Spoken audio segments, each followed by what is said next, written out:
아주 오래된 이야기다. 나는 80년대 초반에 회사를 다녔다. 나의 사수인 병철이 형은 친형처럼 나를 잘 챙겨주었다. 처음 입사한 회사에서 일을 배우느라 어설픈 나에게 사회생활이 아주 맵지. 하지만 곧 적응할 거야 라고 지지해 주었다. 나는 감사합니다. 선배님, 많이 가르쳐 주세요 라고 말했고, 병철이 형은 선배님이 뭐야? 1살밖에 차이가 안 나는데 그냥 형이라고 불러 하고 편하게 대해 주셨다. 나는 위로 누나가 1명 있고 동생은 없다. 그때 병철이 형의 자상함의 회사를 잘 다닐 수 있었다. 좋아요, 구독, 알림 설정 부탁드려요.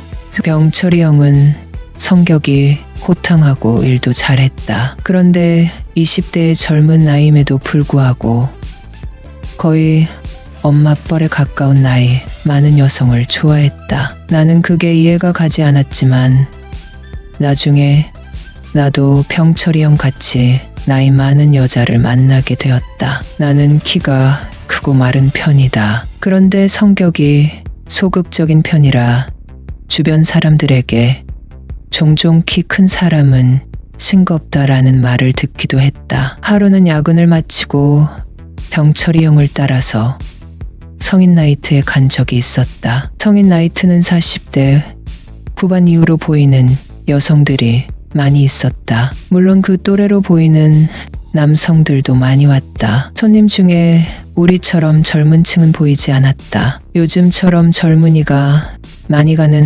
핫플레이스에 있는 나이트 클럽에는 젊은 사람들이 많았지만 회사 근처에 있는 성인 나이트에는 거의 이모에서 엄마 뻘 되는 여자들이 놀러 왔다. 나는 그 당시 나이가 많던 적던 마음에 맞는 여자를 만나 연애를 해보는 싶었다. 대학교 때 짧게 연애해 본 적이 몇 번 있지만 깊게 사귄 적은 없었기 때문이었다. 숙맥 같은 내가 나이트에 가서 나름 분위기를 익혔다고 생각했는지 병철이 형은 틈만 나면 나에게 함께 놀러 가자고 했다. 병철이 형은 잘 사는 집안의 아들이었다. 회사에 다니면서 부모님이 용돈을 꽤 많이 주신다고 했다. 그러니 열심히 일하고 유흥비에 돈을 아낌없이 쓸 수 있었다. 나도 형을 따라다니면서 음주 가무의 맛을 들이기 시작했다. 사람은 좋은 친구를 사귀어야 한다는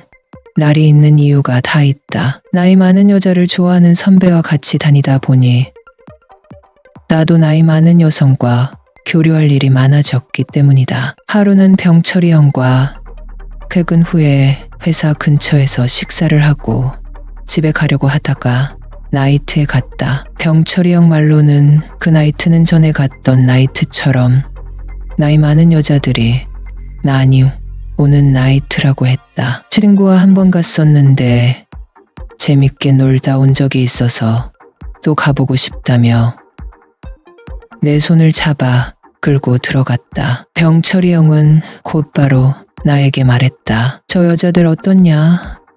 병철이 형이 손가락질로 가리킨 곳을 보니 중년의 여자들 몇이 앉아 있었다. 그 여자들 중 한 명의 얼굴이 낯이 익어 유심히 바라보았는데 분명 친구의 엄마가 분명했다. 화려한 조명과 시끄러운 음악 소리에도 정신이 번쩍 들었다. 병철이 형은 그 테이블로 가서 몇 마디 대화를 나눴고 그 테이블에 있던 여자들이 전부 우리 테이블로 왔다. 친구 엄마와 일행들이 나에게 인사를 하고 귀엽다는 듯이 나를 쳐다보았다. 친구 엄마는 나를 보더니 어머, 너무 젊잖아. 미안해요. 우리가 미안해서 안 되겠네 하고 말했다. 그분은 내가 중학교 1학년 때 친하게 지냈던 승훈이 엄마였다. 승훈이가 어릴 때 아빠가 돌아가셔서 승훈이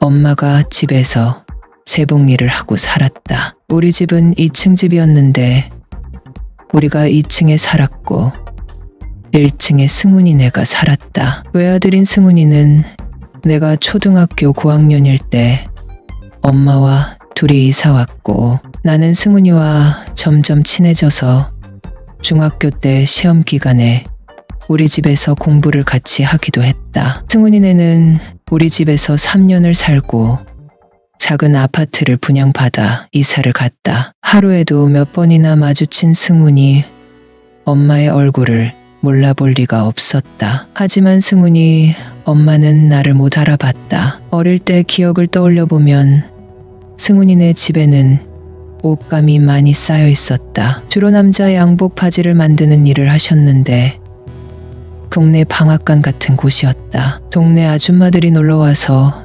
수다 떨고 가는 통에 우리 집 대문은 늘 열려 있었다. 우리 엄마도 승훈이 엄마와 잘 지냈고 지나가는 말로 남편 없이 억척스럽게 일하면서 밝게 지내는 모습이 참 대견해 보인다. 나와 나이 차이도 안 나는데 나는 저렇게 씩씩하게 살지 못할 것 같아 라고 하셨던 게 기억난다. 어릴 적 기억에 승훈이 엄마는 꽤 예뻤다. 우리 엄마는 덩치가 크고 성격이 급해 나를 다그친 적이 많았는데 승훈이 엄마는 어려운 상황에서도 늘 밝고 긍정적으로 사람을 대하는 분이었다. 승훈이는 자기도 너희 집 같이 아빠도 누나도 있었으면 좋겠다고 부러워했지만 나는 강한 성격에 엄마 때문에 늘 주눅이 들어 있었고 엄마를 닮아 키는 컸지만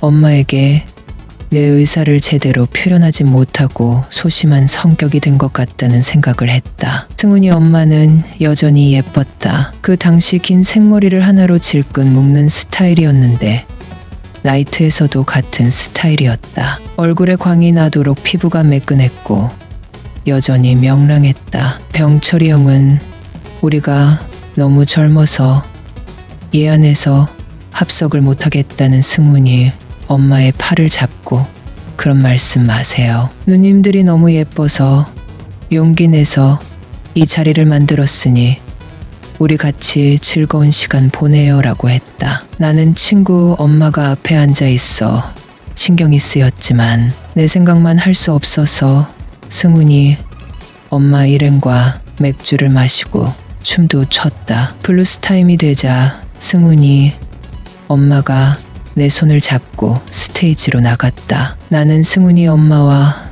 어색하게 춤을 추었다. 여러분은 써리모의 영상을 재미있게 듣고 계십니다. 잔잔한 음악이 흘러나오자 아줌마 서예요. 승훈이 초등학교 때 친구 진우요. 아줌마는 깜짝 놀란 눈으로 나를 바라봤다. 진짜 진우 맞아. 당연하죠. 제 얼굴이 많이 바뀌었나요? 어떻게 저를 몰라보세요?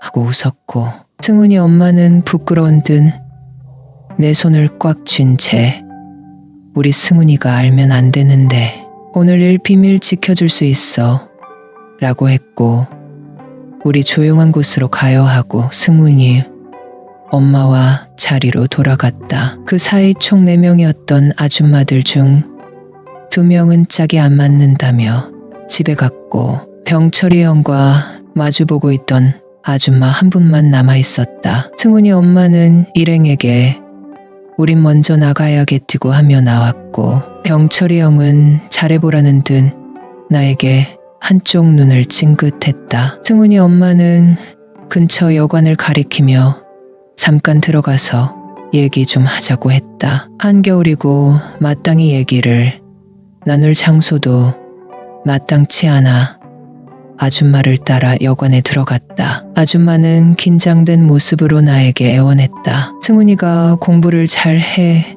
대기업에 취업했고 월급의 반 이상을 갖다 주고 있다고. 그리고 동네에서 수제 양복점을 운영하고 있어서 예전과는 달리 경제적으로 풍족해졌다고 말이다. 여유가 있다 보니 옆집 아줌마와 나이트에 온 게 2번째인데 아들의 친구와 파트너가 될 줄은 몰랐다고 하는 것이었다. 왜 나를 못 알아봤냐고 물었더니 우리 집에서 살던 시기에는 내가 사춘기라 여드름도 많이 났고 두꺼운 뿔테 안경을 쓰고 다녔는데 지금은 피부도 깨끗해졌고 무태 안경을 쓰고 있는 데다가 한동안 안 본 지 너무 오래돼서 누군지 몰라봤다고 하는 것이었다. 나는 승훈이와 연락이 끊긴 지 오래되었지만 아들 친구와 즉석 만남을 한 것이 너무 창피해서 고개를 들 수 없다고 하며